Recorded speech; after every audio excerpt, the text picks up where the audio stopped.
दिन चाहन्छु। सम्माननीय राष्ट्रपति श्री रामचन्द्र पौडेलज्यूले नेपालको संविधानको धारा 76 को उपधारा 1 बमोजिम प्रतिनिधि सभामा बहुमत प्राप्त संसदीय दलको नेता श्री बालेन्द्र शाहज्यूलाई प्रधानमन्त्री पदमा मिति 2082-12-13 मा नियुक्त गर्नुभएको छ।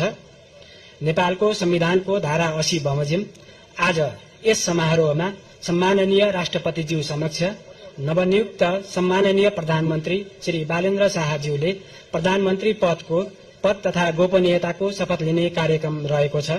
यस कार्यक्रमका लागि आयोजित यस समारोहमा राष्ट्रपतिको कार्यालयको आमन्त्रणलाई स्वीकार गरी उपस्थित हुनुभएका सम्पूर्ण विशिष्ट महानुभावहरूमा म हार्दिक स्वागत गर्न चाहन्छु।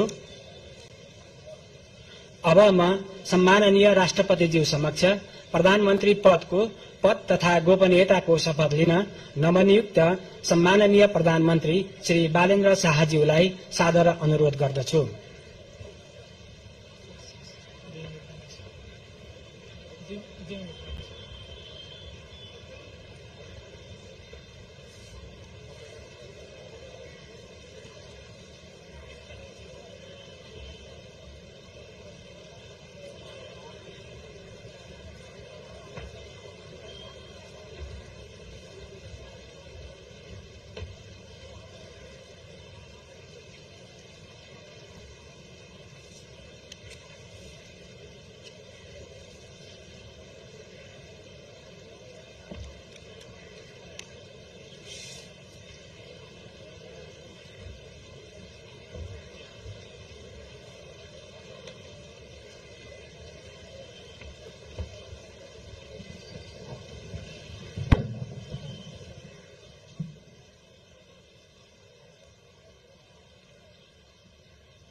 म बालेन्द्र शाह नेपालको सार्वभौम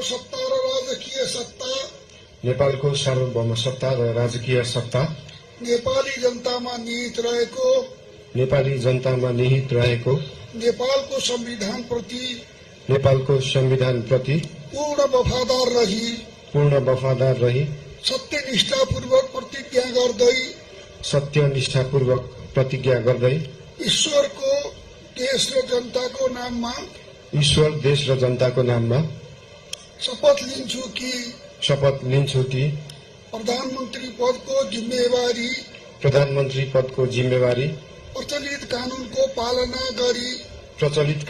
पालना गरी मुलुक र जनताको भलो चिताई कसैको डर नमानी पक्षपात नगरी पूर्वाग्रह वा खराब भावना नलिई ईमानदारीका साथ गर्नेछु र आफ्नो कर्तव्य पालनको सिलसिलामा आफूलाई जानकारीमा आएको कुरा म पदमा बहाल रहँदा वा नरहँदा जुनसुकै अवस्थामा पनि प्रचलित कानूनको पालना गर्दा बाहेक अरू अवस्थामा कुनै किसिमबाट पनि प्रकट वा संकेत गर्ने छैन। धन्यवाद। यसपछि नवनियुक्त सम्माननीय प्रधानमन्त्रीज्यूलाई आफ्नो आसनमा रही शपथ पत्रमा हस्ताक्षर गरिदिनु हुन अनुरोध गर्दछु।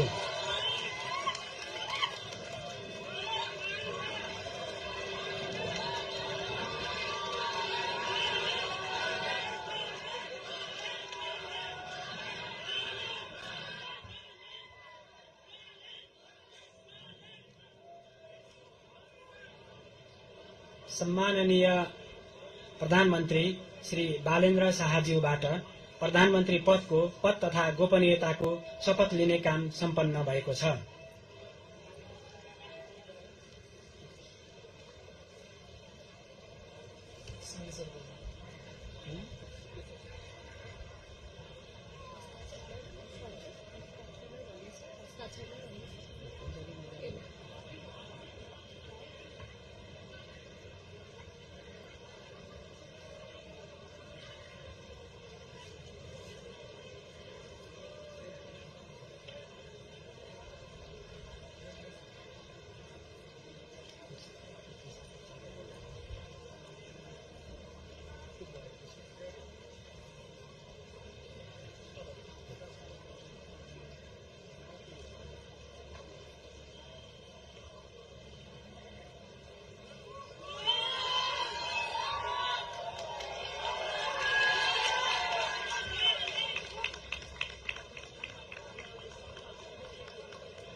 नवनियुक्त सम्माननीय प्रधानमन्त्रीज्यूलाई राष्ट्रपतिको कार्यालयको तर्फबाट हार्दिक बधाई तथा शुभकामना व्यक्त गर्दछौं। अब म नवनियुक्त सम्माननीय प्रधानमन्त्रीज्यूलाई सम्माननीय ज्यूहरू समक्ष बधाई तथा शुभकामना ग्रहण गर्नका लागि हार्दिक अनुरोध गर्दछु।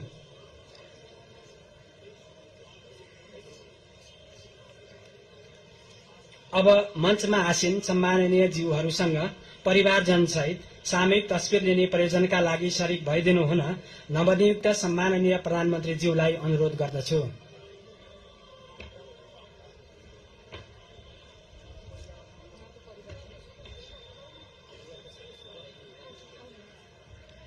सम्माननीय प्रधानमन्त्रीज्यूको परिवारका सदस्यहरू मञ्चमा उपस्थित भइदिनु हुन अनुरोध गर्दछु।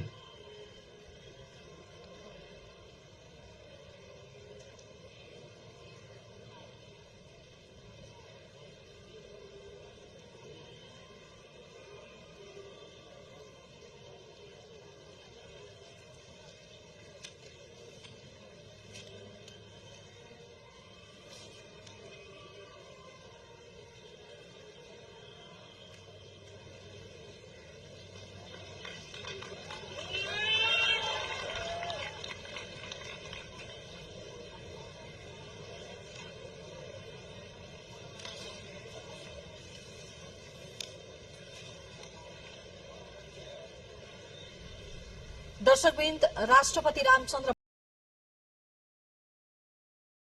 सम्माननीय प्रधानमन्त्रीज्यूको सिफारिसमा नेपालको संविधान बमोजिम आजै देहाय बमोजिमको मन्त्री परिषद गठन गर्नुभएको छ।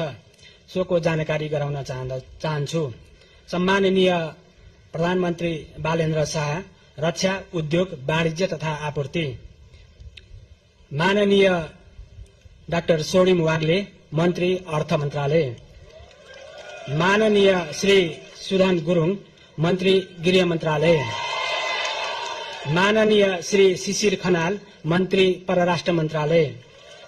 माननीय श्री सुनिल लम्साल, मन्त्री भौतिक पूर्वाधार तथा यातायात शहरी विकास मन्त्रालय। माननीय श्री विराज भक्त श्रेष्ठ, मन्त्री ऊर्जा जलस्रोत तथा सिंचाई मन्त्रालय। माननीय श्री खड्गराज पौडेल, मन्त्री संस्कृति पर्यटन तथा नागरिक उड्डयन मन्त्रालय। माननीय श्री सस्मित पोखरेल, मन्त्री शिक्षा विज्ञान प्रविधि तथा युवा तथा खेलकुद मन्त्रालय। माननीय श्री निशा मेहता, मन्त्री स्वास्थ्य तथा जनसंख्या खानेपानी मन्त्रालय। माननीय डाक्टर विक्रम तिमिलसेना, मन्त्री संचार तथा सूचना प्रविधि। माननीय श्री प्रतिभा रावल, मन्त्री संघीय मामिला तथा सामान्य प्रशासन, भूमि व्यवस्था, सहकारी तथा गरिबी निवारण। माननीय श्री शोभिता गौतम, मन्त्री कानून न्याय तथा संसदीय मामिला। माननीय श्री गीता चौधरी, मन्त्री कृषि तथा पशुपक्षी विकास, वन तथा वातावरण।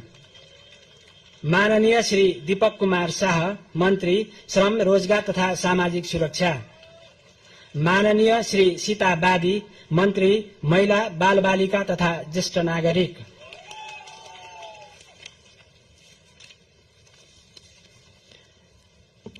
अब म संविधानको धारा 80 बमोजिम सम्माननीय राष्ट्रपतिज्यू समक्ष मन्त्री पदको पद तथा गोपनीयताको शपथ लिनुहुन नवनियुक्त माननीय मन्त्रीज्यूहरू माननीय मन्त्री स्वर्णिम वाग्ले, माननीय मन्त्री सुदन गुरुङ, माननीय मन्त्री शिशिर खनाल, माननीय मन्त्री सुनिल लम्साल, माननीय मन्त्री विराजभक्त श्रेष्ठ, माननीय मन्त्री खड्गराज पौडेल, माननीय मन्त्री सस्मित पोखरेल, माननीय मन्त्री निशा मेहता, माननीय मन्त्री डाक्टर विक्रम तिमिल सिन्हा, माननीय मन्त्री प्रतिभा रावल, माननीय मन्त्री शोभिता गौतम, माननीय मन्त्री गीता चौधरी, माननीय मन्त्री दीपक कुमार शाह र माननीय मन्त्री सीताबादी ज्यूलाई मञ्चमा आमन्त्रण गर्दछु।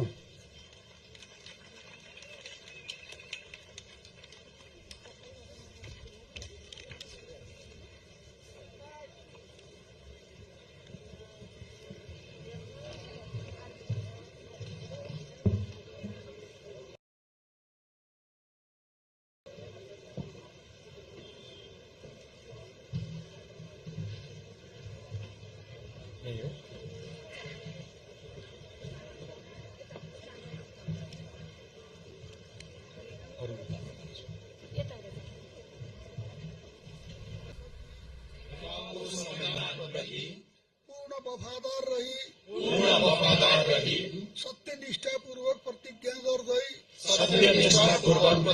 गर्दै ईश्वरको देश र जनताको नाममा शपथ लिन्छु कि मन्त्री पदको जिम्मेवारी प्रचलित कानूनको पालना गरी मुलुक र जनताको भलो चिताई कसैको डर नमानी पक्षपात नगरी पूर्वाग्रह वा खराब भावना नलिई इमानदारीका साथ वहन गर्नेछु र आफ्नो कर्तव्य पालनाको सिलसिलामा आफूलाई जानकारीमा आएको कुरा म पदमा बहाल रहँदा वा नरहँदा जुनसुकै अवस्थामा पनि प्रचलित कानूनको पालना गर्दा बाहेक अरू अवस्थामा कुनै किसिमबाट पनि प्रकट वा संकेत गर्ने छैन।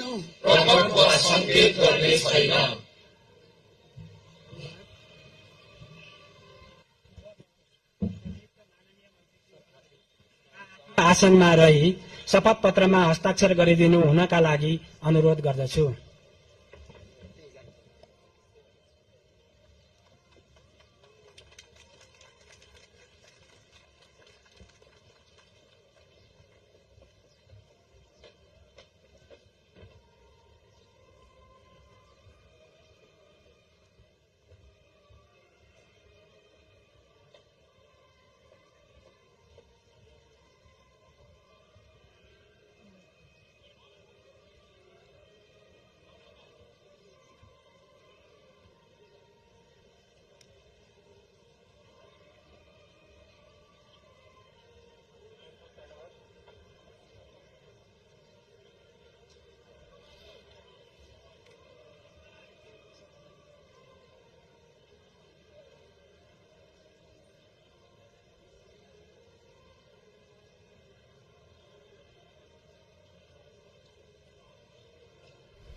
मन्त्रीज्यूहरूलाई सम्माननीय ज्यूहरू समक्ष बधाई तथा शुभकामना ग्रहण गर्नका लागि मञ्चमा आइदिनु हुन अनुरोध गर्दछु।